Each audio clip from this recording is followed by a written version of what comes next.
दोस्तों, कहां तो बात Su-57 और F-35 जैसे फिफ्थ जनरेशन फाइटर जेट को खरीदने की हो रही थी, कहां तो एमका और तेजस MK2 के जो अपना स्वदेशी फाइटर जेट्स हैं उनके प्रोडक्शन प्रोजेक्ट को तेज किया जा रहा था, और कहां पुराने रिटायर हो चुके जैगुआर जेट्स को खरीदा जा रहा है।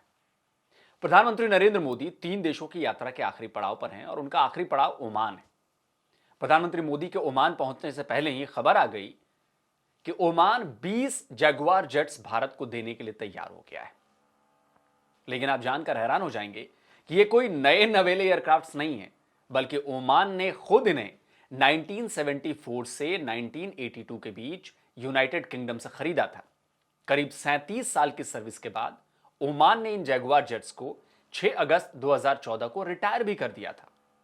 2014 से 2025 तक यानी ओमान एयरफोर्स के जैगुआर जेट्स को रिटायर हुए भी 11 साल बीत चुके हैं। तो अब सवाल उठता है कि आखिर भारत इन बूढ़े जैगुआर्स को खरीदकर करेगा क्या। असल में भारत ओमान के रिटायर्ड जैगुआर फाइटर जेट्स को खरीदकर उनके पार्ट्स को अपने जैगुआर जेट्स में इस्तेमाल करेगा। भारत सरकार को उम्मीद है कि ओमान जल्दी ही अपने कबाड़ हो रहे 20 जैगुआर जेट्स को भारत को दे देगा। Royal Air Force of Oman, they used to operate Jaguar jets, but they were then retired from their service some time back.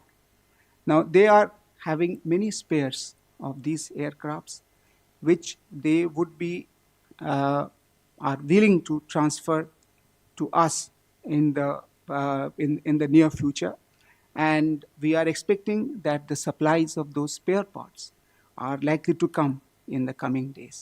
अब सवाल यह है कि भारत अपने 40 से 45 साल पुराने और रिटायर होने की कगार पर, क्या रिटायर हो ही चुके हैं वो करीब करीब जगुआर जेट्स, मतलब प्रैक्टिकली वो ओमान के डीकमीशन जगुआर के पार्ट्स उसमें क्यों लगाना चाहता है।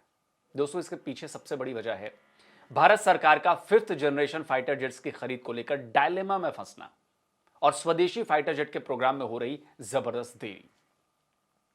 भारत की एयरफोर्स फाइटर एयरक्राफ्ट्स की भयंकर कमी से जूझ रही है, और यह बात आज की नहीं है।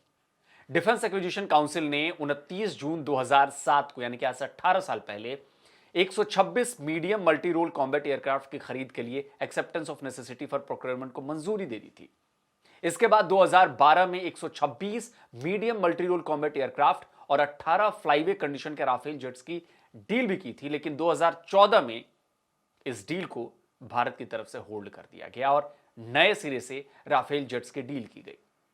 जून 2015 में इस डील को खत्म कर दिया गया और फिर सितंबर 2016 में 36 राफेल जेट्स की डील की गई। फाइटर एयरक्राफ्ट्स की यह भारत की आखिरी डील थी। इसके बाद से अब तक भारत ने किसी भी विदेशी फाइटर जेट की डील नहीं की है, नहीं खरीदे। हाँ, इस साल 26 राफेल मरीन की डील जरूर की गई है, लेकिन वो जेट नेवी के लिए हैं, एयरफोर्स के लिए नहीं। तो भले ही भारत ने शानदार 36 राफेल जेट्स खरीद लिए, लेकिन इनसे इंडियन एयरफोर्स की कम होती स्क्वाड्रन स्ट्रेंथ पर कोई खास असर नहीं पड़ा। Commander Sandeep Dhawan Indian navy के पायलट रहे हैं। इसके बाद उन्होंने कई सिविल एयरलाइंस कंपनीज में भी बतौर कैप्टन काम किया है। उन्होंने इनसाइड जियोपॉलिटिक्स में भारत के जेट क्राइसिस पर एक आर्टिकल लिखा है। 10 दिसंबर को छपे इस आर्टिकल की हेडलाइन है, India's fighter jet crisis, what is the solution. अपने इस आर्टिकल में कमांडर संदीप बताते हैं कि अभी इंडियन एयरफोर्स के पास केवल 28 ऑपरेशनल फाइटर स्क्वाड्रन्स हैं।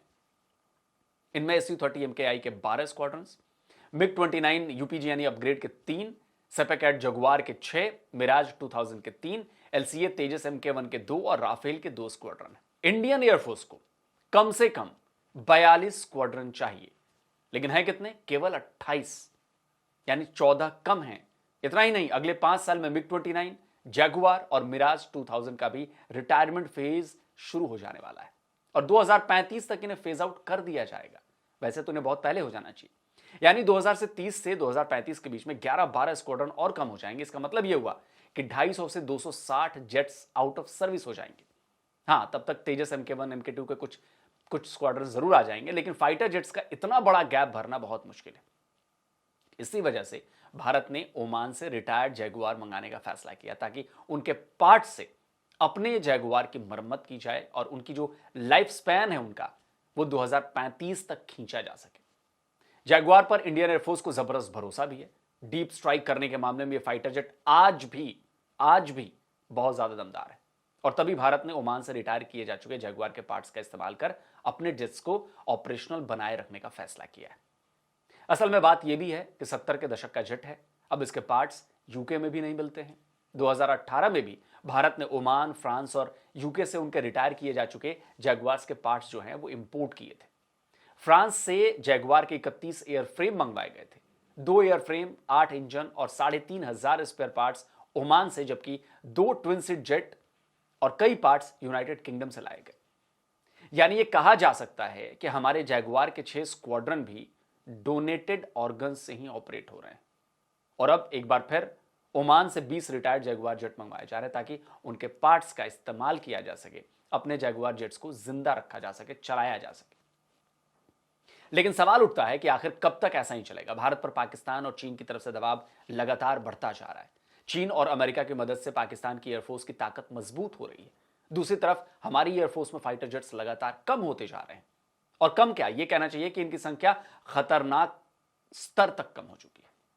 तो ऐसे में सरकार को युद्ध स्तर पर भारत के फाइटर जेट्स के बेड़े को मजबूत करना चाहिए, फिर चाहे इसके लिए हमें दूसरे देशों से ही लड़ाकू जहाज खरीदने क्यों ना पड़े। यह मेरा मानना है। यह भी तो बात है कि अगर भारत सरकार 2026 की शुरुआत में ही फाइटर जेट्स की डील करती है तो उसे भारत को मिलने में भी 3-4 साल तक का समय तो लग ही जाएगा। ऐसे में यह देरी भी भारत को भारी पड़ सकती है, और वो भी इतने हॉस्टाइल वातावरण में। तो दोस्तों, आप क्या कहते हैं? अपनी राय जरूर दीजिए कमेंट करके। और जिन दोस्तों ने अभी तक डिफेंस डिटेक्टिव को सब्सक्राइब नहीं किया तो चैनल को सब्सक्राइब करें, साथ में बेल आइकन प्रेस करें, और हां, ऑल नोटिफिकेशन ऑन करना मत भूलिएगा ताकि हमारे द्वारा अपलोड किए जा रहे हर वीडियो की जानकारी आप तक फौरन पहुंच जाए। जल्दी मिलता हूं एक और नए वीडियो के साथ। नमस्कार, जय हिंद। तो अगर आप चाहते हैं मुझसे बात करना, मुझसे कोई सवाल पूछना, तो फैन कॉल पर आप मुझसे कनेक्ट हो सकते हैं। फैन कॉल में ये सुविधा है कि आप अपने हिसाब से वहां पर जाकर टाइम स्लॉट बुक कर सकते हैं कि आपको फलाने दिन मुझसे बात करनी है, फलाने टाइम पे मुझसे बात करनी है। लेकिन ये भी बता दूं कि ये पेड सर्विस है,